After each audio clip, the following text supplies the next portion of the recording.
Paring naina chathajareiba surgi ningthorel pahari punsi wari asida taramathoi suba pandup phawa thamjakhraba matungda ngasi taranithoi suba pandup Manipuri matam isaigi khonghau tarahumdoi suba pandup Manipurda Trinat ki saifam taramari subada surgi ithak ipomda amasung taramanga suba pandupta radio da Manipuri thoram hairiba pandup mari asi punna pathokjage masibu tabigadoriba khwaigi mafamda Sanathongi Manindra Konsam aihakna ahanbada nolukchari ahanbada ngasigi oina ahanba oina pathokjariba asi taranithoi suba pandup Manipuri matam isaigi khonghau Maharaj Chandrakirti haibadi 1850 dagina 1886 matam dagi Manipurda Hindustani Shastriya Sangeet ki mafam leirakre hainai aduga Manipurda Bengali Theatre haibadi 1902 da changlakkhibadagi matam isai haibadi light music ki khonghau lakhisu launai adubu Manipuri masagi isai di matam kuina leiramde matamdugi Bangla matam isai haibadi adhunik isai singna Manipur gisu matam isai oirami 1928-29 aduaida Yai School Sawaijam Leirakta Kala Bhavan Kauwa Sangsthana ama lingkhatlami Sangsthana aduna Manipuri masagi oijaba jagoi isaina chingba kala sanskriti chawkhat hannaba achouba thabak paikhatpa horami matung 1931 da ahanba Manipuri Theatre MDU lingkhatuna S Lalit ki arepa marup sanakhibada Laisram Gorohari chingana saibanba fajaida ima maitai leima maikai salai khudingda nacha chanbi oibana mirak tinjadrabi ima ibema haibana chingba isai sakhi miyamna pamnakhi ikan kanadana 1932 da sanarakhiba Vilba Mongol Lilada Laisram Gaurahari na saiban laga Nilakanta Sarmana Nungsigi ten na palabada migi oikhine thawai ase salakhiba isai asimadi ngangbam nimai gi sahekta Dix record oina thambirambadagi ngasi phawdasu miyamna ngangnari matung tarakhiba Manipuri Phampak Lila haibadi 1935 da Arian Theatre da ga Chitrangada Naita Mandir ga hoi 1937 da adagi Society Theatre aduga 1943 da Rumol Theatre na chingba mathang thorakhraga hairiba Phampak Lila khuding da fajaraba isai kaya yauhannarakhi adugumba isai sing aduna matamdugi Manipurda miyamna pamnaba matam isai oina sakna tanaramba Bangla amadi Hindi filamgi yauna adhunik isai singi marakta masagi khongpham tapna kanchinba horakhi Japan lan yamna kankhingai manung 1942-43 dadi langi maisa maikhu mikap mirau khol marakta Manipuri matam isaigi ithak ipon khangkan kangkhatlakhiba matamni Imphal gi Chairap Court ka mayok naba sorok wangmada agya pariksagi mandop haina khangnarakpa Bamon mandop ama leirami ngasisu leiri mandop aduda punpham oiduna Imphal Theatre haiba sangsthana ama leirami Imphal Theatre aduna 1943 da Hawaibam Nilamani na iba Basanta Bimla sanakhi hairiba Basanta Bimla asi kona 1944 da Rumol na su sanakhiba lilani Devakishore Sharma haibmasi Devakishore Sharma haibsi Pandit Atomba Bapu gi machanupa na hero Basanta gi saktam langaga ngangbi devi hogbam ongbi na Bimla gi saktam lamduna heroine kumki lila aduda heroine na sakhiba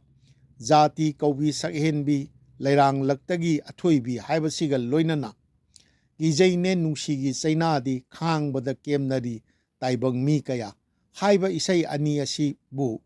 ngangbam ni maina saklaga 1943 makta Kolkata gi Sonola Musical Products Company da record tawruduna Manipuri isai gi ahanba gramophone Dix record oina thorakhibada Manipur gi miyam pungngau ngaunakhi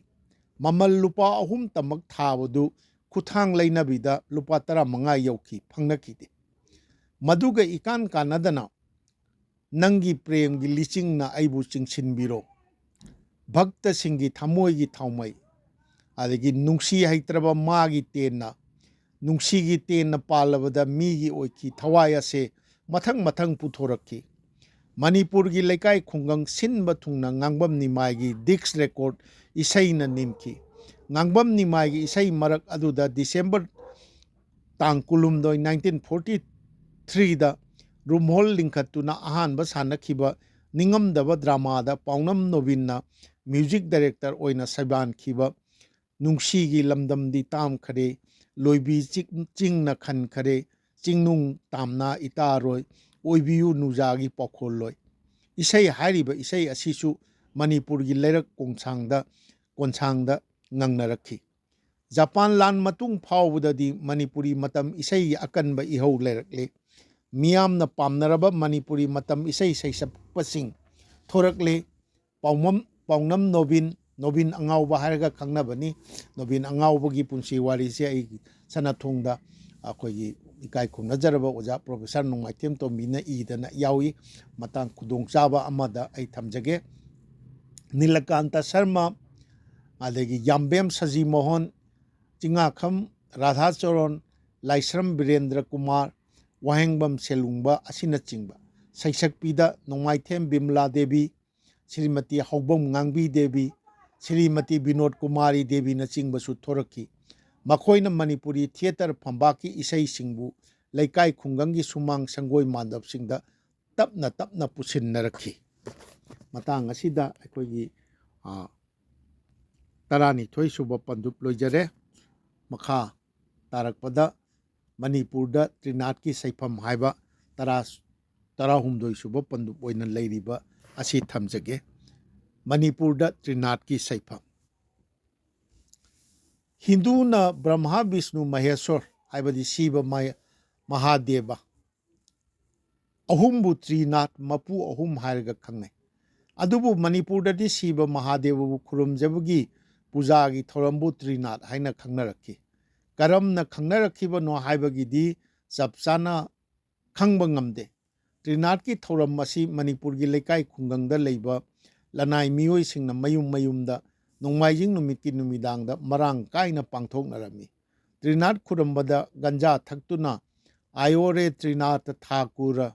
ꯖꯣꯏ ꯒꯅꯦꯁ ꯒꯅꯦꯁ ꯗꯦꯕ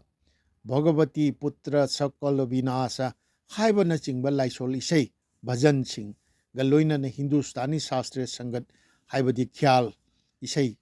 ꯁꯛꯄ ꯏꯁꯩꯒꯤ ꯁꯩꯐꯝꯁꯨ ꯇꯉꯥꯏ ꯐꯗꯕꯒꯨꯝ ꯌꯥꯎꯍꯟꯅꯔꯝꯃꯤ ꯃꯅꯤꯄꯨꯔꯒꯤ ꯇ꯭ꯔꯤꯅꯥꯠ ꯊꯧꯔꯝꯗ ꯏꯁꯩ ꯅꯣꯡꯃꯥꯏ ꯌꯥꯎꯍꯟꯅꯔꯛꯈꯤꯕ ꯑꯗꯨꯁꯨ ꯀꯔꯝꯕ ꯃꯇꯝꯗꯒꯤ ꯀꯅꯥꯅ ꯀꯔꯝꯅ ꯍꯧꯗꯣꯛꯇꯨꯅ ꯆꯠꯅꯔꯛꯈꯤꯕꯅꯣ ꯍꯥꯏꯕꯒꯤ ꯆꯞ ꯆꯥꯕ ꯋꯥꯔꯣꯜꯁꯤꯡꯁꯨ ꯐꯪꯕ ꯉꯝꯗꯦ ꯃꯁꯤꯅ ꯑꯩꯈꯣꯏꯒꯤ ꯂꯥꯏꯔꯤꯛꯁꯤꯗ 2007ꯒꯤ ꯑꯦꯄ꯭ꯔꯤꯜꯗ ꯐꯣꯡꯖꯈꯤꯕ ꯑꯩꯈꯣꯏꯒꯤ ꯁꯅꯊꯣꯡꯗ ꯑꯈꯟꯅꯕ ꯆꯦꯐꯣꯡ ꯑꯣꯏꯅ ꯐꯣꯡꯖꯈꯤꯕ ꯁꯨꯔꯒꯤ ꯅꯤꯡꯊꯧꯔꯦꯜ ꯄꯍꯥꯔꯒꯤ ꯄꯨꯟꯁꯤ ꯋꯥꯔꯤꯗꯨꯗ ꯌꯥꯎꯕꯅꯤ ꯑꯗꯨ ꯀꯣꯟꯅ ꯈꯪꯖꯔꯛꯄ ꯃꯇꯝꯗ ꯑꯩꯈꯣꯏꯒꯤ ꯃꯅꯤꯄꯨꯔꯁꯤꯗ ꯑꯩꯈꯣꯏꯒꯤ ꯒꯔꯤꯕ ꯅꯤꯋꯥꯖ ꯃꯍꯥꯔꯥꯖꯒꯤ ꯃꯇꯝꯗꯒꯤ ꯑꯩꯈꯣꯏ ꯀꯤꯔꯇꯅꯤꯌꯥꯁꯤꯡ ꯆꯪꯉꯛꯑꯒ ꯃꯈꯣꯏꯅ ꯃꯅꯤꯄꯨꯔꯗ ꯁꯤꯕ ꯄꯨꯖꯥ ꯇꯧꯕꯁꯤ ꯍꯧꯗꯣꯛꯏ ꯍꯥꯏꯕ ꯋꯥꯔꯣꯜꯁꯤ ꯑꯩꯅ ꯀꯤꯔꯇꯅꯤꯌꯥꯒꯤ ꯃꯇꯥꯡꯗꯁꯨ ꯄꯟꯖꯈ꯭ꯔꯦ ꯑꯗꯨꯒ ꯑꯃꯨꯛ ꯑꯩꯈꯣꯏꯒꯤ ꯃꯅꯤꯄꯨꯔꯒꯤ ꯃꯄꯥꯟꯗ ꯃꯔꯨ ꯑꯣꯏꯅ ꯂꯩꯔꯤꯕ ꯀꯁꯥꯔ ꯑꯗꯒꯤ ꯀꯁꯥꯔ ꯕꯔꯥꯛ ꯚꯦꯂꯤꯒꯤ ꯂꯝꯗꯝꯗ ꯂꯩꯔꯤꯕ ꯑꯗꯒꯤ ꯕꯔꯥꯛ ꯚꯦꯂꯤꯗꯒꯤ ꯑꯃꯨꯛ ꯆꯠꯈ꯭ꯔꯒ ꯕ꯭ꯔꯍ꯭ꯃꯄꯨꯇ꯭ꯔ ꯚꯦꯂꯤꯔꯣꯝꯗ ꯂꯩꯔꯤꯕ ꯃꯩꯇꯩꯁꯤꯡꯁꯤꯗ ꯑꯩꯈꯣꯏꯒꯤ ꯇ꯭ꯔꯤꯅꯥꯠ ꯈꯣꯏꯔꯝꯕꯁꯤ ꯑꯗꯨꯝ ꯍꯧꯖꯤꯛꯁꯨ ꯌꯥꯝ ꯐꯖꯅ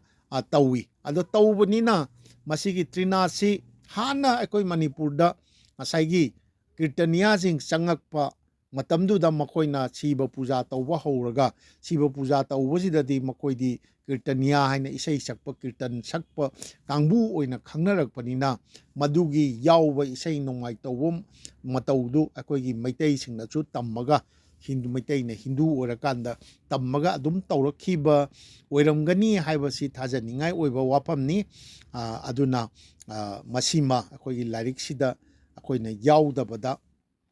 ꯑꯩꯅ ꯅꯧꯅ ꯍꯥꯞꯆꯤꯟꯖꯕꯅꯤ ꯑꯗꯨꯝꯅꯃꯛ महाराज चंद्रकीर्ति हाइदि 1850-86 सना हाक्तक्तगी हौना ममिंग लेरखिबा मणिपुर की लाई येक्पा निंगथौजम भद्र सिंह जी भद्र सिंह ने पुंसीबिरमबसी 1861 दा पोगा 1927 फावबा पुंसीबिरमनी महांगना येक्लंबा लाई सिंगी मरक्ता शिव महादेव न तानपुरा पाइदुना संगीत की रागदा लुप्तुना लेइबगी मवोंग याउरी अदो अखोगी ममित काची अखोगी गंजा ngawbugi mawongdani yamna atopa mafamda manipur nataba atopa mafamda phangdaba akhoi siva mahadev gi layekni masina taklibadi manipur da sahiba siva mahadev puja gi thoramda isai nongmai gi saifam yawhan narakhiba adu yamdrabada maharaj chandrakirti sana haktaktagi chanrakhre haina lawba yai masi hana chandrakirti maharaj haktak mamangdagi अखोई सोयदना चमना रांगमनी हाइबनची आई हाइजनिंगी करीना हाइदा अखोई चाही तरेट खुंदाकपा मतमदा अखोई चटखीबा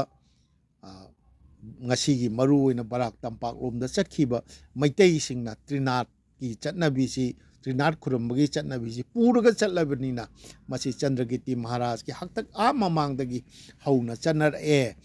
मणिपुरदा हाइना लौबा याबो वाफमनी हाइना थमजनिंगी तौबगीदी महाराज बोधचंद्र सना हक्तक्ता ममांगी सना हक्तक सिंग मानदना शिव महादेव पूजा तौबगी purring अमा यामना कन्ना लेखी हाइबा याबा मसा कया मरुम चैथारोल कुंबाबदा थेंगनै मतांग असिदा निंगसिंगबा याबदी महाराज बोधचंद्र की महारानी ईश्वरी देवी नेपाल निंगथौगी मचानुपीनी निंगथौ ओइद्रिङै अखोई महाराज बोधचंद्र निंगथौ ओइद्रिङै कोलकाता जून 18 1941 दा लुहोंगीबनी अदो हिंदू नेपाली सिंधी शिव महादेव की अकनबा कोई साइबा भक्तनी मोहिजी महाराजु महादेव की अहकप भक्त मा ओइथि मणिपुर जापान लान ममांग अमसुंग मतुंग फावबगी त्रिनाथ थोरम सिंगदा हिंदुस्तानी शास्त्रीय संगीत की सैथक ध्रुवत धमार अमदी ख्याल गलोइनना मखल मखा लाइनिंग लाइसोन की भजन सिंह सकप कन्ना चटनरमी हिंदुस्तानी शास्त्रीय सैसकपु मणिपुर कलावंती रागदगी लौदुना कलावती हाइना खंगनरमी हाइदुना अहल लमन सिंह ताकपी मणिपुर शास्त्रीय संगीत की लमयान बनी लौनरीबा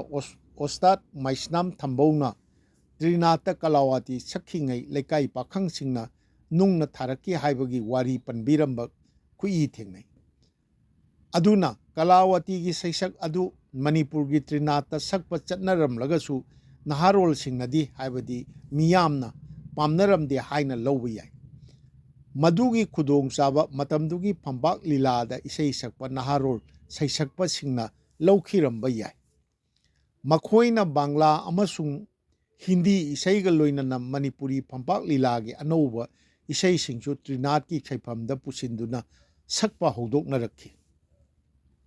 इराय लाइना हेक्तमक हौदोरखिबदी नत्ते अहल सिंगी कलावती लोइसिनबा ngairaga हाइजदुना सकलखिबनी मधुसु लाइसोल इसैना मपुंग ओइरागा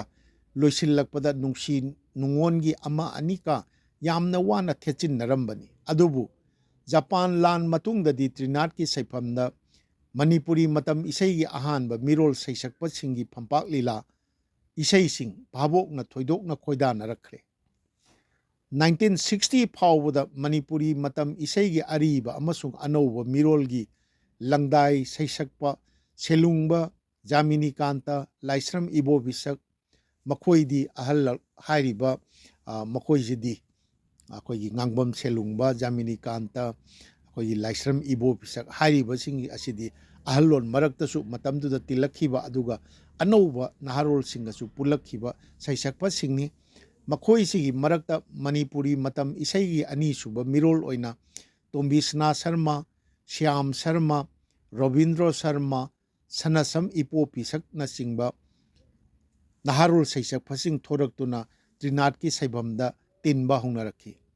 मखोइ मयामदुगी मरक्ता पहाड़ीसु यावरखी 1960-65 की मतमददी बिमला चनम्बम ओंबी बिमला आरके ओंबी बिनोदिनी हौबम ओंबी ngangbी नचिंगबी हाना फंपाक लीलादा अखोई सैसक लंबी सिंगसु त्रिनाथ की सैफमदा सरुक यानरखी ꯑꯗꯨꯅ ꯇ꯭ꯔꯤꯅꯥꯠꯀꯤ ꯁꯩꯐꯝꯅ ꯃꯅꯤꯄꯨꯔꯤ ꯃꯇꯝ ꯏꯁꯩ ꯁꯩꯁꯛꯄꯤꯁꯤꯡꯒꯤ ꯑꯃꯠꯇ ꯉꯥꯏꯔꯕ ꯄ꯭ꯂꯦꯠꯐꯣꯔꯝ ꯑꯣꯏꯗꯨꯅ ꯃꯇꯝ ꯀꯨꯏꯅ ꯂꯩꯔꯛꯈꯤ꯫ ꯇ꯭ꯔꯤꯅꯥꯠꯀꯤ ꯊꯧꯔꯝ ꯑꯁꯤ 1960-70ꯒꯤ ꯃꯇꯝ ꯐꯥꯎꯕꯗꯤ ꯅꯣꯡꯃꯥꯏꯖꯤꯡ ꯅꯨꯃꯤꯠꯀꯤ ꯅꯨꯃꯤꯗꯥꯡꯁꯤꯡꯗ ꯃꯅꯤꯄꯨꯔꯒꯤ ꯂꯩꯀꯥꯏ ꯈꯨꯡꯒꯪꯁꯤꯡꯗ ꯑꯃꯅꯁꯨ ꯃꯔꯥꯡ ꯀꯥꯏꯅ ꯄꯥꯡꯊꯣꯛꯅꯔꯝꯃꯤ꯫ ꯍꯧꯖꯤꯛꯇꯤ ꯁꯤꯕꯔꯥꯇ꯭ꯔꯤ ꯅꯨꯃꯤꯠꯀꯤ ꯅꯨꯃꯤꯗꯥꯡꯗ ꯀꯅꯥꯒꯨꯝꯕꯅ ꯌꯥꯝꯅ ꯇꯥꯡꯅ ꯄꯥꯡꯊꯣꯛꯄ ꯅꯠꯇꯅ ꯄꯥꯡꯊꯣꯛꯅꯈꯤꯗ꯭ꯔꯦ꯫ ꯇ꯭ꯔꯤꯅꯥꯠꯁꯤ ꯑꯩꯈꯣꯏꯅ ꯈꯪꯉꯛꯄ ꯃꯇꯝ ꯐꯥꯎꯗ ꯂꯩꯀꯥꯏ ꯈꯨꯗꯤꯡꯗ ꯀꯅꯥꯒꯨꯝꯕ ꯑꯃ ꯅꯠꯇ꯭ꯔꯒ ꯑꯃꯅ ꯅꯣꯡꯃꯥꯏꯖꯤꯡꯕꯨ ꯅꯨꯃꯤꯠ ꯑꯣꯏꯔꯗꯤ ꯃꯥꯏꯛꯀ ꯄꯥꯟꯗꯨꯅ ꯇ꯭ꯔꯤꯅꯥꯠ ꯈꯣꯏꯔꯝꯕꯁꯤ ꯇꯧꯅꯔꯝꯃꯤ꯫ ꯍꯧꯖꯤꯛꯇꯤ ꯀꯅꯥꯒꯨꯝꯕ ꯌꯥꯝꯅ ꯁꯤꯕꯖꯤꯒꯤ ꯃꯟꯗꯤꯔꯒ ꯂꯤꯡꯗꯅ ꯂꯥꯏꯁꯪ ꯃꯥꯟꯗꯣꯞꯀ ꯂꯤꯡꯗꯅ ꯂꯩꯕ ꯀꯅꯥꯒꯨꯝꯕꯅ ꯇ꯭ꯔꯤꯅꯥꯠꯀꯤ ꯊꯧꯔꯝꯁꯤ ꯁꯤꯕꯔꯥꯇ꯭ꯔꯤ ꯅꯨꯃꯤꯠꯇ ꯇꯧꯕ ꯅꯠꯇꯅ ꯄꯥꯡꯊꯣꯛꯅꯈꯤꯗ꯭ꯔꯦ꯫ ꯑꯃꯔꯣꯝꯗ 1960-70-80ꯒꯤ ꯃꯇꯝ ꯑꯗꯨꯋꯥꯏꯗꯗꯤ ꯇ꯭ꯔꯤꯅꯥꯠꯀꯤ ꯁꯩꯐꯝ ꯅꯠꯇꯕꯗ ꯃꯅꯤꯄꯨꯔꯒꯤ ꯅꯍꯥꯔꯣꯜ ꯁꯩꯁꯛꯄꯁꯤꯡꯅ ꯂꯩꯀꯥꯏꯒꯤ ꯁꯨꯃꯥꯡ ꯃꯥꯡꯒꯣꯜ ꯁꯪꯒꯣꯏꯁꯤꯡꯗ ꯃꯇꯝ ꯏꯁꯩꯒꯤ ꯁꯩꯐꯝ ꯄꯥꯡꯊꯣꯛꯄ ꯑꯃꯁꯨ ꯀꯟꯅ ꯆꯠꯅꯔꯛꯈꯤ꯫ ꯂꯩꯀꯥꯏ ꯅꯍꯥꯔꯣꯜ ꯆꯥꯛꯆꯥ ꯍꯩꯖꯥꯟꯅꯕ, ꯑꯉꯥꯡ ꯄꯣꯛꯄꯒꯤ ꯏꯄꯥꯟ ꯊꯥꯕ, ꯌꯨꯝ ꯀꯩ ꯁꯪꯒꯥꯕ, ꯂꯨꯍꯣꯡ ꯈꯣꯡꯗꯣꯡꯕꯅꯆꯤꯡꯕ ꯊꯧꯗꯣꯛꯁꯤꯡꯗ ꯄꯥꯡꯊꯣꯛꯅꯈꯤꯕ ꯏꯁꯩꯒꯤ ꯁꯩꯐꯝꯁꯤꯡꯅꯤ꯫ ꯑꯗꯨꯒꯨꯝꯕ ꯁꯩꯐꯝꯁꯤꯡ ꯑꯗꯨꯕꯨ ꯑꯩꯈꯣꯏꯅ ꯀ꯭ꯂꯥꯁꯤꯀꯦꯜ ꯍꯥꯏꯅ ꯈꯪꯅꯔꯝꯃꯤ꯫ ꯀ꯭ꯂꯥꯁꯤꯀꯦꯜꯒꯤ ꯁꯩꯐꯝꯁꯤꯡ ꯑꯗꯨꯗꯗꯤ ꯁꯅꯥꯇꯣꯝꯕꯤ, ꯕꯤꯃꯣꯂꯥ, ꯖꯃꯨꯅꯥ, ꯁꯨꯁꯤꯂꯥ, ꯃꯦꯝꯃꯅꯆꯤꯡꯕꯤ ꯃꯅꯤꯄꯨꯔꯤ ꯃꯇꯝ ꯏꯁꯩꯗ ꯁꯛꯅꯥꯏꯔꯕꯤ ꯁꯩꯁꯛꯄꯤꯁꯤꯡꯁꯨ ꯊꯣꯛꯅꯔꯛꯈꯤ꯫ ꯃꯇꯥꯡ ꯑꯁꯤꯗ 12 ꯁꯨꯕ ꯄꯟꯗꯨꯞ ꯑꯩꯈꯣꯏ ꯂꯣꯏꯁꯤꯟꯖꯔꯦ꯫ 14 ꯁꯨꯕ ꯄꯟꯗꯨꯞꯇ ꯊꯝꯖꯔꯤꯕ ꯑꯁꯤꯅ ꯁꯨꯔꯒꯤ ꯏꯊꯛ ꯏꯄꯣꯝꯗ 14 ꯁꯨꯕ ꯁꯔꯨꯛ ꯄꯟꯗꯨꯞ ꯁꯨꯔꯒꯤ ꯏꯊꯛ ꯏꯄꯣꯝꯗ 1956-59ꯒꯤ ꯃꯇꯝ ꯑꯗꯨ ꯄꯍꯥꯔꯤ ꯃꯁꯥꯅ ꯃꯁꯥꯕꯨ ꯏꯁꯩꯒꯤ ꯏꯊꯛ ꯏꯄꯣꯝꯗ ꯄꯨꯡ ꯇꯥꯎꯊꯍꯟꯈꯤꯕ ꯃꯇꯝꯅꯤ꯫ ꯇ꯭ꯔꯤꯅꯥꯠꯀꯤ ꯁꯩꯐꯝꯁꯤꯡ ꯊꯥꯗꯣꯛꯈꯤꯗꯦ꯫ ꯃꯁꯥꯒꯤ ꯏꯁꯩꯗꯤ ꯂꯩꯈꯤꯗꯕꯅ ꯍꯤꯟꯗꯤ ꯐꯤꯂꯝꯒꯤ ꯏꯁꯩ ꯀꯌꯥ ꯁꯛꯂꯛꯈꯤ꯫ ꯕꯪꯂꯥ ꯏꯁꯩꯁꯨ ꯌꯥꯟꯈꯤ꯫ ꯃꯇꯝ ꯑꯗꯨꯗꯅꯤ ꯄꯍꯥꯔꯤꯒ ꯖꯌꯟꯇ ꯀꯨꯃꯥꯔꯒ ꯄꯨꯟꯗꯨꯅ ꯏꯁꯩ ꯁꯦꯝꯕ ꯍꯧꯃꯤꯟꯅꯔꯛꯈꯤꯕꯗꯨ꯫ ꯑꯗꯨꯕꯨ ꯃꯈꯣꯏ ꯑꯅꯤꯒꯤ ꯑꯍꯧꯕꯗ ꯁꯦꯝꯃꯤꯟꯅꯈꯤꯕ ꯏꯁꯩꯁꯤꯡꯗꯤ ꯄꯍꯥꯔꯤꯅ ꯁꯛꯈꯤꯗꯦ, ꯑꯔꯤꯕꯝ ꯇꯣꯝꯕꯤꯁꯅꯥ ꯁꯔꯃꯅ ꯁꯛꯈꯤ꯫ ꯖꯌꯟꯇ ꯀꯨꯃꯥꯔꯒꯤ ꯂꯩꯀꯥꯏꯗ ꯇꯣꯝꯕꯤꯁꯅꯥ ꯁꯔꯃ ꯆꯥꯎꯔꯛꯈꯤ꯫ 1957 ꯑꯗꯨꯋꯥꯏꯒꯤ ꯅꯣꯡꯃ ꯅꯨꯃꯤꯗꯥꯡ ꯑꯊꯦꯡꯕ ꯑꯃ ꯇꯣꯝꯕꯤꯁꯅꯥꯅ ꯍꯤꯟꯗꯤ ꯐꯤꯂꯝꯒꯤ ꯏꯁꯩ ꯅꯌꯟ ꯁꯦ ꯅꯌꯟ ꯅꯍꯤ ꯃꯤꯂꯥ ꯍꯥꯏꯕꯗꯨ ꯁꯛꯂꯒ ꯆꯪꯂꯛꯈꯤꯕꯗ ꯖꯌꯟꯇ ꯀꯨꯃꯥꯔꯅ ꯃꯨꯟꯅ ꯇꯥꯍꯧꯏ꯫ ꯇꯣꯝꯕꯤꯁꯅꯥ ꯁꯔꯃꯗꯤ ꯏꯁꯩ ꯇꯧꯔꯛꯈꯤꯕ ꯅꯠꯇꯦ꯫ ꯑꯗꯨꯕꯨ ꯃꯥꯒꯤ ꯈꯣꯟꯖꯦꯜꯗꯨ ꯏꯁꯩ ꯇꯧꯕ ꯌꯥꯒꯅꯤ ꯅꯤꯡꯕꯗꯒꯤ ꯖꯌꯟꯇ ꯀꯨꯃꯥꯔꯅ ꯅꯣꯡꯉꯥꯟꯕꯒ ꯇꯣꯝꯕꯤꯁꯅꯥꯕꯨ ꯏꯁꯩ ꯁꯛꯅꯕ ꯍꯧꯈꯤ꯫ ꯑꯗꯨꯒ ꯑꯍꯥꯟꯕꯗ ꯂꯝꯗꯝ ꯇꯥꯝꯅ ꯄꯥꯏꯈ꯭ꯔꯕꯤ ꯄꯣꯝꯕꯤ ꯂꯥꯛꯑꯣ ꯂꯥꯛꯑꯣꯅꯦ ꯆꯦꯛꯂꯥ ꯅꯥꯛꯇ ꯍꯥꯏꯕ ꯏꯁꯩ ꯑꯃ ꯖꯌꯟꯇ ꯀꯨꯃꯥꯔꯅ ꯏꯔꯒ ꯍꯤꯟꯗꯤ ꯐꯤꯂꯝ ꯏꯁꯩ ꯑꯃꯒꯤ ꯃꯑꯣꯡꯗ ꯁꯨꯔ ꯄꯥꯟꯗꯨꯅ ꯇꯣꯝꯕꯤꯁꯅꯥꯕꯨ ꯁꯛꯍꯟꯈꯤ꯫ ꯃꯇꯨꯡꯗꯗꯤ ꯇꯣꯝꯕꯤꯁꯅꯥꯒ ꯄꯍꯥꯔꯤꯒꯁꯨ ꯈꯪꯅꯔꯛꯈꯤ꯫ ꯄꯍꯥꯔꯤ ꯖꯌꯟꯇ ꯀꯨꯃꯥꯔ ꯄꯨꯜꯂꯒ ꯍꯥꯌꯨ ꯁꯤꯡꯉꯦꯜ ꯆꯥꯟꯅꯕꯤꯌꯣ ꯀꯔꯤ ꯂꯥꯏꯋꯥꯅꯣ, ꯅꯨꯖꯥꯒꯤ ꯃꯤꯅꯣꯛ ꯅꯤꯡꯊꯤꯕꯤ ꯃꯄꯣꯛꯁꯤꯃꯒꯤ ꯀꯥꯎꯔꯔꯣꯏ, ꯅꯤꯡꯊꯤꯕꯤ ꯅꯍꯥꯛꯀꯤ ꯃꯥꯏꯊꯣꯡꯅ ꯁꯨꯝꯃꯠꯂꯕ ꯊꯃꯣꯏꯅ ꯀꯞꯅ ꯀꯞꯅ ꯈꯥꯡꯂꯤꯕꯁꯦ ꯅꯣꯛꯅ ꯅꯣꯛꯅ ꯌꯦꯡꯒꯦꯔꯥ, ꯅꯤꯡꯖꯕ ꯂꯩꯀꯣꯜꯗ ꯁꯥꯠꯂꯤꯕꯤ ꯂꯩꯔꯥꯡ ꯁꯤꯡꯉꯦꯜ ꯂꯩꯅꯝꯅ ꯍꯨꯔꯣ ꯊꯃꯣꯏꯁꯦ, ꯅꯪꯒꯤ ꯅꯨꯡꯁꯤ ꯋꯥꯍꯩꯅ ꯀꯣꯛꯍꯜꯂꯣ ꯊꯃꯣꯏ ꯃꯩꯆꯥꯛ ꯍꯥꯏꯕ ꯏꯁꯩ ꯑꯃ ꯇꯣꯝꯕꯤꯁꯅꯥꯒꯤꯗꯃꯛ ꯁꯦꯝꯗꯨꯅ ꯇꯝꯕꯤꯈꯤ꯫ ꯏꯁꯩ ꯑꯁꯤꯅ ꯁꯩꯁꯛꯄ ꯄꯍꯥꯔꯤꯒꯤ ꯄꯨꯟꯁꯤꯗ ꯈ꯭ꯋꯥꯏꯗꯒꯤ ꯏꯍꯥꯟ ꯍꯥꯟꯅ ꯃꯁꯥꯅ ꯁꯨꯔ ꯄꯥꯟꯈꯤꯕ ꯏꯁꯩꯅꯤ꯫ ꯏꯁꯩ ꯑꯁꯤꯒ ꯃꯅꯤ ꯁꯔꯃꯅ ꯗꯤꯛꯁ ꯔꯦꯀꯣꯔꯗꯇ ꯄꯨꯊꯣꯛꯈꯤꯕ ꯍꯥꯌꯨ ꯂꯩꯔꯥꯡ ꯁꯛꯍꯦꯟꯕꯤꯌꯣ ꯀꯔꯤ ꯄꯨꯛꯆꯦꯜꯅꯣ ꯍꯥꯏꯕ ꯔꯨꯞꯃꯣꯜꯒꯤ ꯅꯨꯡꯁꯤ ꯂꯃꯟ ꯂꯤꯂꯥꯗ ꯒꯤ ꯏꯁꯩ ꯑꯗꯨꯒ ꯈꯦꯠꯅꯕꯗꯨ ꯀꯅꯥꯒꯨꯝꯕꯅ ꯈꯪꯅꯕꯤꯗꯕ ꯌꯥꯎꯅꯩ꯫ ꯑꯅꯤ ꯑꯁꯤ ꯇꯣꯉꯥꯟ ꯇꯣꯉꯥꯟꯕ ꯏꯁꯩꯅꯤ꯫ ꯖꯌꯟꯇ ꯀꯨꯃꯥꯔꯒꯤ ꯃꯌꯦꯛꯇ ꯍꯥꯏꯅꯩꯅꯦ ꯇꯧꯉꯝꯕ ꯁ꯭ꯌꯥꯝ, ꯅꯅꯤ ꯃꯥꯈꯟ ꯗꯍꯤ ꯍꯨꯔꯥꯟꯗꯨꯅ ꯆꯥꯕ, ꯈꯣꯡꯈꯤꯗꯔꯦ ꯕꯥꯁꯤ ꯒꯣꯀꯨꯜꯒꯤ ꯂꯝꯕꯤꯗ, ꯎꯈꯤꯗꯔꯦ ꯃꯥꯏꯊꯣꯡ ꯀꯨꯟꯖꯒꯤ ꯂꯝꯗꯝꯗ꯫ ꯑꯗꯨꯒ ꯅꯨꯖꯥꯒꯤ ꯃꯤꯅꯣꯛ ꯅꯤꯡꯊꯤꯕꯤ ꯃꯄꯣꯛꯁꯤꯃꯒꯤ ꯀꯥꯎꯔꯔꯣꯏ ꯍꯥꯏꯕ ꯏꯁꯩ ꯑꯍꯨꯝꯁꯨ ꯄꯍꯥꯔꯤꯅ ꯁꯨꯔ ꯄꯥꯟꯗꯨꯅ ꯇꯣꯝꯕꯤꯁꯅꯥꯗ ꯇꯝꯕꯤꯈꯤ꯫ ꯑꯗꯨꯅ ꯃꯅꯤꯄꯨꯔꯤ ꯃꯇꯝ ꯏꯁꯩꯒꯤ ꯁꯩꯐꯝ ꯍꯥꯏꯕꯗꯤ ꯇ꯭ꯔꯤꯅꯥꯠ ꯌꯥꯎꯅ ꯁꯩꯐꯝꯁꯤꯡꯗ ꯃꯤꯌꯥꯝꯅ ꯇꯣꯝꯕꯤ ꯁꯅꯥ ꯁꯔꯃꯕꯨ ꯄꯍꯥꯔꯤꯗꯒꯤ ꯍꯥꯟꯅ ꯁꯛꯈꯪꯅꯈꯤ꯫ ꯄꯍꯥꯔꯤ ꯃꯁꯥꯒꯤ ꯑꯣꯏꯅꯗꯤ 1959 ꯐꯥꯎꯕꯗ ꯖꯌꯟꯇ ꯀꯨꯃꯥꯔꯒꯤ ꯃꯌꯦꯛꯇ ꯅꯤꯡꯉꯝꯗ꯭ꯔꯕ ꯑꯩꯒꯤ ꯊꯃꯣꯏꯅ ꯅꯨꯖꯥꯕꯨ ꯀꯔꯝꯅ ꯀꯥꯎꯔꯁꯤꯒꯦ ꯍꯥꯏꯕꯗꯨ ꯅꯠꯇꯅ ꯑꯇꯩ ꯂꯩꯔꯝꯗꯦ꯫ ꯃꯗꯨꯁꯨ ꯕꯦꯡꯒꯣꯂꯤ ꯁꯩꯁꯛꯄ ꯖꯒꯠꯃꯣꯏ ꯃꯤꯇ꯭ꯔꯒꯤ ꯃꯇꯝꯗꯨꯗ ꯌꯥꯝꯅ ꯐꯥꯎꯈꯤꯕ ꯏꯁꯩ ꯁꯦꯗꯤꯟ ꯇꯣꯃꯥꯔꯒꯤ ꯁꯨꯔ ꯂꯧꯗꯨꯅ 1958ꯇ ꯁꯦꯝꯈꯤꯕ ꯏꯁꯩꯅꯤ꯫ ꯑꯗꯨꯝꯅꯃꯛ 1958 ꯑꯗꯨꯋꯥꯏꯗꯒꯤ ꯍꯧꯅ ꯄꯍꯥꯔꯤ ꯖꯌꯟꯇ ꯀꯨꯃꯥꯔ ꯑꯅꯤꯅ ꯃꯅꯤꯄꯨꯔꯤ ꯃꯇꯝ ꯏꯁꯩꯒꯤ ꯇꯥꯏꯕꯪꯗ ꯁꯦꯝꯃꯤꯟꯅꯔꯛꯈꯤꯕ ꯁꯨꯔ ꯑꯃꯁꯨꯡ ꯃꯌꯦꯛꯀꯤ ꯂꯩꯀꯣꯜꯗ ꯂꯩꯆꯨ ꯍꯦꯟꯕ ꯁꯩꯔꯣꯜ ꯂꯩꯔꯥꯡꯁꯤꯡ ꯇꯞꯅ ꯇꯞꯅ ꯄꯣꯝꯁꯥꯠꯅꯕ ꯍꯧꯔꯛꯈꯤ꯫ ꯑꯗꯨꯒ ꯇꯞꯅ ꯇꯞꯅ ꯃꯈꯣꯏ ꯑꯅꯤꯒꯤ ꯁꯨꯔ ꯑꯃꯁꯨꯡ ꯃꯌꯦꯛꯀꯤ ꯂꯩꯀꯣꯜ ꯑꯗꯨ ꯔꯤꯇꯨ ꯇꯔꯨꯛꯃꯛꯀꯤ ꯁꯩꯔꯣꯜ ꯂꯩꯈꯜ ꯁꯨꯔꯛꯈꯤ꯫ ꯃꯇꯝ ꯈꯨꯗꯤꯡ ꯂꯩꯅꯝ ꯆꯥꯎꯕꯤ ꯁꯩꯔꯣꯜ ꯂꯩꯔꯥꯡꯁꯤꯡꯅ ꯐꯨꯒꯥꯏꯗꯨꯅꯇ ꯂꯩꯔꯛꯈꯤ, ꯃꯇꯝ ꯆꯨꯞꯄꯒꯤ ꯑꯣꯏꯅꯁꯨ ꯂꯩꯍꯧꯔꯒꯅꯤ꯫ ꯃꯇꯥꯡ ꯑꯁꯤꯗ ꯑꯩꯈꯣꯏꯒꯤ 14 ꯁꯨꯕ ꯄꯟꯗꯨꯞ ꯑꯣꯏꯅ ꯊꯝꯖꯕ ꯁꯨꯔꯒꯤ ꯏꯊꯛ ꯏꯄꯣꯝꯗ ꯍꯥꯏꯕꯗꯨ ꯂꯣꯏꯁꯤꯟꯖꯔꯦ꯫ ꯃꯊꯪ ꯉꯁꯤꯒꯤ ꯑꯔꯣꯏꯕ ꯄꯟꯗꯨꯞ ꯑꯣꯏꯅ 15 ꯁꯨꯕ ꯄꯟꯗꯨꯞ ꯔꯦꯗꯤꯑꯣꯗ ꯃꯅꯤꯄꯨꯔꯤ ꯊꯧꯔꯝ ꯍꯥꯏꯕꯗꯨ ꯑꯃꯨꯛ ꯊꯝꯖꯒꯦ꯫ ꯔꯦꯗꯤꯑꯣꯗ ꯃꯅꯤꯄꯨꯔꯤ ꯊꯧꯔꯝ ꯃꯦ ꯇꯥꯡ 12, 1957ꯗ ꯑꯣꯜ ꯏꯟꯗꯤꯌꯥ ꯔꯦꯗꯤꯑꯣ ꯒꯨꯋꯥꯍꯥꯇꯤꯒꯤ ꯕꯤ ꯆꯦꯅꯦꯜꯗꯒꯤ ꯃꯅꯤꯄꯨꯔꯤ ꯊꯧꯔꯝ ꯃꯇꯝ ꯀꯛꯅ ꯆꯥꯡ ꯅꯥꯏꯅ ꯁꯟꯗꯣꯛꯄ ꯍꯧꯈꯤ꯫ ꯑꯦ ꯑꯃꯁꯨꯡ ꯕꯤ ꯆꯦꯅꯦꯜ ꯑꯅꯤ ꯂꯩꯕꯗ ꯑꯦꯅ ꯑꯁꯥꯃꯤꯁ ꯑꯃꯗꯤ ꯑꯇꯩ ꯅꯦꯁꯅꯦꯜ ꯄ꯭ꯔꯣꯒ꯭ꯔꯥꯝꯁꯤꯡꯒꯤ ꯑꯣꯏꯈ꯭ꯔꯒ ꯕꯤꯗ ꯃꯅꯤꯄꯨꯔꯤ, ꯈꯥꯁꯤ, ꯒꯥꯔꯣ, ꯃꯤꯀꯤꯔꯅꯆꯤꯡꯕ ꯀꯥꯡꯂꯨꯞꯀꯤ ꯁꯟꯗꯣꯛꯂꯝꯃꯤ꯫ ꯃꯗꯨꯒꯤ ꯃꯃꯥꯡꯗꯗꯤ ꯀꯔꯤꯒꯨꯝꯕ ꯃꯇꯥꯡꯗ ꯌꯥꯝꯅ ꯇꯥꯡꯅ ꯃꯅꯤꯄꯨꯔꯤ ꯏꯁꯩꯀ ꯁꯟꯗꯣꯛꯂꯝꯕ ꯅꯠꯇꯅ ꯔꯦꯗꯤꯑꯣꯗ ꯃꯅꯤꯄꯨꯔꯤ ꯊꯧꯔꯝ ꯍꯥꯏꯕ ꯑꯃ ꯂꯩꯔꯝꯗꯦ꯫ ꯔꯦꯗꯤꯑꯣꯗ ꯃꯅꯤꯄꯨꯔꯤ ꯊꯧꯔꯝ ꯍꯧꯈꯤꯕꯒꯤ ꯏꯇꯤꯍꯥꯁ ꯄꯔꯤꯡꯗ ꯈ꯭ꯋꯥꯏꯗꯒꯤ ꯍꯥꯟꯕꯗ ꯁꯦꯞꯇꯦꯝꯕꯔꯒꯤ ꯇꯥꯡ 10, 1949ꯗ ꯂꯥꯏꯁ꯭ꯔꯝ ꯕꯤꯔꯦꯟꯗ꯭ꯔ ꯀꯨꯃꯥꯔꯅ ꯁꯛꯄ ꯂꯥꯏꯁꯣꯜ ꯏꯁꯩ ꯑꯃ AIR ꯁꯤꯂꯣꯡ ꯒꯨꯋꯥꯍꯥꯇꯤꯗꯒꯤ ꯁꯟꯗꯣꯛꯄ ꯍꯧꯈꯤ꯫ ꯒꯨꯋꯥꯍꯥꯇꯤ ꯔꯦꯗꯤꯑꯣ ꯃꯅꯤꯄꯨꯔꯤ ꯊꯧꯔꯝꯒꯤꯗꯃꯛ ꯈ꯭ꯋꯥꯏꯗꯒꯤ ꯍꯥꯟꯅ ꯊꯕꯛ ꯄꯨꯗꯨꯅ ꯒꯨꯋꯥꯍꯥꯇꯤꯗ ꯂꯩꯈꯤꯕ ꯃꯩꯇꯩ ꯃꯆꯥꯗꯤ ꯆꯥꯟꯗꯝ ꯒꯣꯄꯥꯜ ꯁꯤꯡꯍꯅꯤ꯫ ꯃꯍꯥꯛꯅ ꯑꯍꯥꯟꯕ ꯃꯅꯤꯄꯨꯔꯤ ꯔꯦꯗꯤꯑꯣ ꯕ꯭ꯔꯣꯗꯀꯥꯁꯇꯔꯅꯤ꯫ ꯃꯇꯨꯡꯗ ꯈꯨꯃꯟꯊꯦꯝ ꯄ꯭ꯔꯀꯥꯁ, ꯈꯥꯏꯗꯦꯝ ꯅꯕꯀꯨꯃꯥꯔ ꯑꯃꯁꯨꯡ ꯕꯤ ꯖꯌꯟꯇ ꯀꯨꯃꯥꯔ ꯁꯔꯃ ꯃꯊꯪ ꯆꯪꯂꯛꯇꯨꯅ ꯊꯕꯛ ꯄꯨꯃꯤꯟꯅꯈꯤ꯫ ꯒꯨꯋꯥꯍꯥꯇꯤꯗ ꯂꯥꯏꯔꯤꯛ ꯇꯝꯅꯔꯕ ꯃꯩꯇꯩ ꯃꯆꯥꯁꯤꯡꯒꯤ ꯃꯔꯛꯇꯒꯤ ꯀꯌꯥꯕꯨꯁꯨ ꯀꯦꯖꯨꯑꯦꯜꯗ ꯊꯕꯛ ꯄꯤꯗꯨꯅ ꯃꯇꯝꯒꯤ ꯑꯣꯏꯅ ꯃꯇꯦꯡ ꯄꯥꯡꯍꯟꯈꯤ꯫ ꯑꯗꯨꯒꯨꯝꯕ ꯁꯥꯇ꯭ꯔꯁꯤꯡ ꯑꯗꯨꯒ ꯂꯣꯏꯅꯅ ꯆꯥꯟꯗꯝ ꯒꯣꯄꯥꯜꯒꯤ ꯂꯝꯖꯤꯡꯗ ꯕꯤꯔ ꯇꯤꯀꯦꯟꯗ꯭ꯔꯖꯤꯠꯀꯤ ꯗ꯭ꯔꯥꯃꯥ ꯑꯃ ꯁꯦꯝꯗꯨꯅ 1961ꯒꯤ ꯑꯣꯒꯁ 16ꯗ ꯁꯟꯗꯣꯛꯈꯤ꯫ ꯒꯣꯄꯥꯜ, ꯖꯌꯟꯇ ꯀꯨꯃꯥꯔ ꯑꯅꯤꯁꯨ ꯁꯔꯨꯛ ꯌꯥꯈꯤ꯫ ꯈ꯭ꯋꯥꯏꯗꯒꯤ ꯍꯥꯟꯕ ꯃꯅꯤꯄꯨꯔꯤ ꯔꯦꯗꯤꯑꯣ ꯄ꯭ꯂꯦꯗꯤ ꯍꯥꯏꯔꯤꯕ ꯑꯁꯤꯅ ꯑꯣꯏꯔꯒꯅꯤ꯫ ꯒꯨꯋꯥꯍꯥꯇꯤꯗꯒꯤ ꯁꯟꯗꯣꯛꯂꯝꯕ ꯃꯅꯤꯄꯨꯔꯤ ꯔꯦꯗꯤꯑꯣ ꯊꯧꯔꯝ ꯑꯗꯨ ꯅꯣꯡꯃꯒꯤ ꯑꯌꯨꯛ ꯄꯨꯡ 8ꯇꯒꯤ 8:30 ꯐꯥꯎꯕ ꯑꯗꯨꯒ ꯅꯨꯃꯤꯗꯥꯡ ꯄꯨꯡ 7:45ꯗꯒꯤ 8:30 ꯐꯥꯎꯕ ꯄꯨꯟꯅ ꯄꯨꯡ 1:15 ꯑꯣꯏꯔꯝꯃꯤ꯫ ꯃꯅꯤꯄꯨꯔꯤ ꯃꯇꯝ ꯏꯁꯩ, ꯈꯣꯡꯖꯣꯝ ꯄꯔꯕ, ꯄꯦꯅꯥ ꯑꯃꯗꯤ ꯅꯣꯠ ꯁꯩꯁꯛꯅꯆꯤꯡꯕ ꯃꯄꯨꯡ ꯑꯣꯏꯅ ꯁꯟꯗꯣꯛꯂꯝꯃꯤ꯫ ꯃꯔꯛꯇ ꯋꯥꯔꯤ ꯋꯥꯇꯥꯏꯒꯤ ꯊꯧꯔꯝꯁꯨ ꯌꯥꯎꯔꯝꯃꯤ꯫ ꯊꯧꯔꯝꯁꯤꯡ ꯑꯗꯨ ꯒꯨꯋꯥꯍꯥꯇꯤ ꯔꯦꯗꯤꯑꯣ ꯀꯥꯡꯕꯨꯅ ꯏꯝꯐꯥꯜꯗ ꯂꯥꯛꯂꯒ ꯔꯦꯀꯣꯔꯗ ꯇꯧꯈꯤꯕꯅ ꯑꯌꯥꯝꯕ ꯑꯣꯏꯔꯝꯃꯤ꯫ ꯈꯨꯗꯣꯡꯆꯥꯕꯒꯤ ꯃꯇꯨꯡ ꯏꯟꯅ ꯒꯨꯋꯥꯍꯥꯇꯤꯗ ꯇꯧꯕꯁꯨ ꯌꯥꯎꯔꯝꯃꯤ꯫ ꯅꯨꯃꯤꯠ ꯈꯨꯗꯤꯡ ꯃꯤꯅꯤꯠ 5 ꯃꯅꯤꯄꯨꯔꯤꯗ ꯄꯥꯎ ꯁꯟꯗꯣꯛꯄ ꯊꯧꯔꯝꯁꯨ ꯂꯩꯔꯝꯃꯤ꯫ ꯈꯨꯃꯟꯊꯦꯝ ꯄ꯭ꯔꯀꯥꯁꯀ ꯕꯤ ꯖꯌꯟꯇ ꯀꯨꯃꯥꯔꯒꯅ ꯄꯥꯎ ꯄꯥꯕꯒꯤ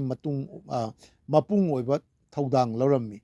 ꯃꯈꯣꯏ ꯑꯅꯤꯅ ꯑꯍꯥꯟꯕ ꯃꯅꯤꯄꯨꯔꯤ ꯔꯦꯗꯤꯑꯣ ꯅ꯭ꯌꯨꯁ ꯔꯤꯗꯔꯅꯤ꯫ ꯀꯅꯥꯅ ꯍꯥꯟꯕꯅꯣ ꯍꯥꯏꯕꯗꯨꯃꯗꯤ ꯆꯞ ꯆꯥꯅ ꯈꯪꯕ ꯉꯝꯖꯗ꯭ꯔꯤ꯫ 1959-60 ꯑꯗꯨꯋꯥꯏꯗꯗꯤ ꯏꯝꯐꯥꯜꯒꯤ ꯔꯥꯖꯚꯋꯟ, ꯃꯇꯝ ꯑꯗꯨꯗꯅ ꯆꯤꯐ ꯀꯃꯤꯁꯅꯔꯒꯤ ꯕꯪꯒ꯭ꯂꯣ ꯑꯣꯏꯔꯝꯕ, ꯀꯝꯄꯥꯎꯟꯒꯤ ꯃꯈꯥ ꯊꯪꯕ ꯍꯥꯏꯕꯗꯤ ꯑꯩꯈꯣꯏꯒꯤ 2005ꯇ ꯃꯩ ꯊꯥꯗꯣꯛꯈꯤꯕ ꯏꯁꯇꯦꯠ ꯂꯥꯏꯕ꯭ꯔꯦꯔꯤ ꯂꯩꯔꯝꯕ ꯖꯒꯥ ꯑꯁꯤꯋꯥꯏꯃꯛꯇ ꯁꯔꯨꯛꯇ ꯒꯨꯋꯥꯍꯥꯇꯤ ꯊꯧꯔꯝꯒꯤꯗꯃꯛ ꯔꯦꯀꯣꯔꯗ ꯇꯧꯐꯝ ꯑꯣꯏꯅꯕ ꯁꯪꯂꯦꯟ ꯑꯃ ꯁꯥꯔꯝꯃꯤ꯫ ꯁꯪꯂꯦꯟ ꯑꯗꯨ ꯀꯣꯟꯅꯗꯤ AIR ꯏꯝꯐꯥꯜꯒꯤ ꯑꯍꯥꯟꯕ ꯁ꯭ꯇꯨꯗꯤꯑꯣ ꯑꯣꯏꯈꯤ꯫ Guwahati Radio da Manipuri Thauram hangdokpadagi chang naina sandokpa hokiba Manipuri matam isai saisakpasingi manungda pahari so ama oiki. Matam madugi Manipurda miyamna sakhangnaraba ahallon naharol saisakpi singbu changyen haibadi audition gi thoidokpa leitana hekta sakhankibani hai. Pahari gi di masagi isai ningamdraba aigi thamoina nujabu karamna kaurasige Chinglon lana paige khanbabu pakhang thamoi kaihanbra haiba Jayanta Kumar gi mayekisi natana atai leitabadagi lilagi isai kharasu sakhi hai. Adum namak saisakpa pahari gi punsida khwaidagi hana radio da sakhiba masagi isai di mathaki asini laubatai. B. Jayanta Kumar Sharma DM College dagi 1958 ta sahi ama thengthana BA pass tawkibani. BA loisindringaidagi hauna Khuyathongda leiba Adult High School da oja oirami. BA pass tawraba matung 1959 dagi CC High School da matam khara oja oiramlaga Guwahati Radio Station da Manipuri program gi staff artist oina July 1961 da thabak changkibani. August 15, 1963 da AIR Imphal Station hangdokpadagi sahidumuki December da Imphal da amu posting tarakhibani. 1961-63 Jayanta Kumar na Guwahati Radio Station da thabak tawkhiba matamni. 1960 dagi na 63 phawuna Lucknow da pahari na isai tamkhiba matamni. Adubu makhoi ani sur amasung mayeki lamdadi lapthok na khide. Hairaga matang asida tara manga suba pandup oina thamjaba aikoigi radio da Manipuri Thoram haibasi loisinjare masi loisinjabaga loina na ngasigidi matang asida tabiriba khwaigi mafamda Sanathongi Manindra Konsam aihakna amuka sahana noluk